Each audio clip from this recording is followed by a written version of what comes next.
आदरणीय हजरत कारी मोहम्मद अमीन साहब मोहतरम वसीहुल हदीस मदरसा हाजा, आज के समारोह के मुख्य अतिथि खादिमुल कुरान हजरत हाफिज़ मोहम्मद साहब, मंच पर विराजमान अतिथिगण, शिक्षकगण और मेरे युवा साथी। आज की तारीख देश के लिए एक यादगार तारीख।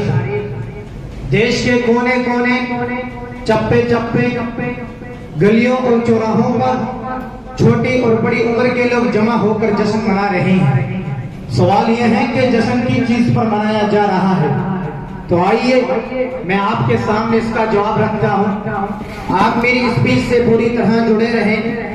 राम और गौतम, चिश्ती और नानक की ये पाक पवित्र धरती जहां हम बरसों से आबाद थे।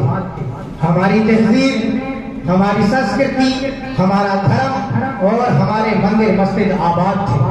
महान भारत की एकता और अखंडता और देशवासियों का आपसी प्यार और भाईचारा दुनिया के लिए एक नमूना था। लेकिन कहावत मशहूर है कि हसीन और खूबसूरत चीज पर बुरी नजर लग ही जाया करती है। हमारे इस चमन पर भी बुरी नजरें उठने लगी सन 1498 में। वास्को डी गामा गोवा के साहिल से मुल्क के हिंदुस्तान आया और फिर इंग्लिस्तान से लोग आकर आबाद होते गए। 16वीं शताब्दी खत्म होने तक उन्होंने एक बड़े आइडियल के लिए राह साफ कर दी। सन 1601 में मलिका एलिजाबेथ के हुक्म से तकरीबन 100 ताजरों ने 30,000 पौंड की लागत से ईस्ट इंडिया कंपनी की स्थापना की और लगभग 100 साल तक पूरा ध्यान बिजनेस पर रखा। फिर धीरे धीरे सरकारी सिस्टम में इंटरफेयर शुरू कर दिया। सन 1757 में सुजाउद्दौला के खिलाफ मैदान में आ उतरे, उसको शिकस्त देकर पूरी बंगाल पर कब्जा जमा लिया। सन 1947 तक बहुत सी लड़ाइयां हुई, जिसमें सैकड़ों नहीं, हजारों नहीं, बल्कि लाखों हिंदू मुस्लिम हिंदुस्तानी शहीद हुए। दास्तान बहुत दर्द भरी है। जवान दोनों के सया गुजर गए, उनकी मांग का सिंदूर किसी के इंतजार में फीका पड़ गया। बूढ़े माँ बाप जवान बेटों के इंतजार में है। मासूम बच्चे इंतजार कर रहे हैं कि बाबा खिलौना लेकर आएंगे। सियानियों बच्चों को इंतजार है कि बाबा गहना, जेवर और चूड़ियां लेकर आएंगे। लेकिन हाय, जिसका इंतजार हो रहा है वो अशफाकुल्लाह खान, वो भगत सिंह और जैसे ना जाने कितने देशभक्ति फांसी के फंदे पे चढ़े नजर आ रहे हैं। लेकिन बिलाखिर तन के गोरे मन के काले शातिर अफरंगी हमारी ललकार और उकार के सामने घुटने टेक कर 7 समुद्र पार चले जाने पर मजबूर हुए और यूं हमारा प्यारा चला, जिसके बारे में शायर कहता है, ऊंचे ऊंचे पर्वत उसके नीले नीले सागर, धरती जैसी फूट बही कि दूध की कच्ची गागर।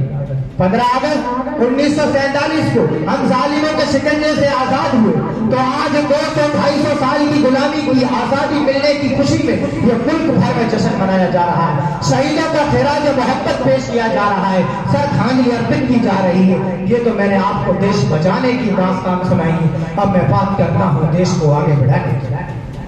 मेरे मित्रों और बुजुर्गों, देश आगे बढ़ेगा अपनी संस्कृति और मानसिकता से।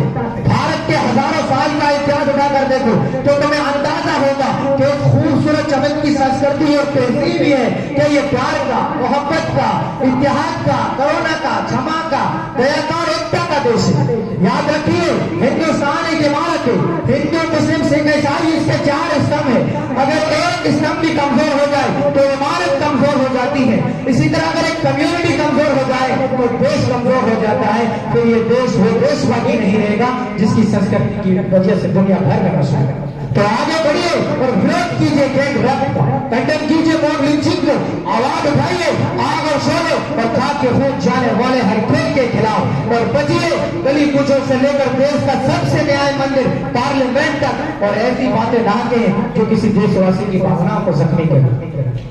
एक दूसरे का हम सभी सम्मान करेंगे, झगड़ा न कभी हम हिंदू मुसलमान करेंगे। नफरत जो फैलाए हमें आपस में लड़ा कर, उसके खिलाफ हम जंग का ऐलान करेंगे, जंग का ऐलान करेंगे। इसी के साथ मैं आपसे आग्रह करता हूं कि आप यहाँ से संकल्प लेकर उठिए कि हमें इस देश की उन्नति की राह दिखाना है, इसके विकास के लिए आगे ले जाना है, ऊंचाइयों तक ले जाना है। अभी बड़ी जरूरी है कि देश की इकोनॉमी मजबूत हो। आज देश पर और देश के हर नागरिक के सर पर कर्जे का बोझ। किसान आत्महत्या पर मजबूर है। मुल्क में जगह जगह अहंकार और आतंक के बाजार ऐसे नाजुक मौके पर हमें एक दूसरे के सायों की समस्याओं का समाधान करना चाहिए और देश की आर्थिक व्यवस्थाओं को बेहतर से बेहतर बनाना चाहिए और देश की 36 कौम अपनी संस्कृति से जुड़कर आपसी भाईचारा और प्यार मोहब्बत से रहें तो क्या कुछ हो नहीं सकता। बस मैं यही अपनी बात खत्म करता हूँ कि मिट्टी में मिला दे मैं जुदा हो नहीं सकता, मिट्टी में मिला दे मैं जुदा हो नहीं सकता, अब इससे ज्यादा मैं तेरा हो नहीं सकता। बस तू मेरी आवाज से आवाज मिला दे, फिर देख के इस देश में क्या हो नहीं सकता। बहुत बहुत शुक्रिया। जय हिंद जय भारत।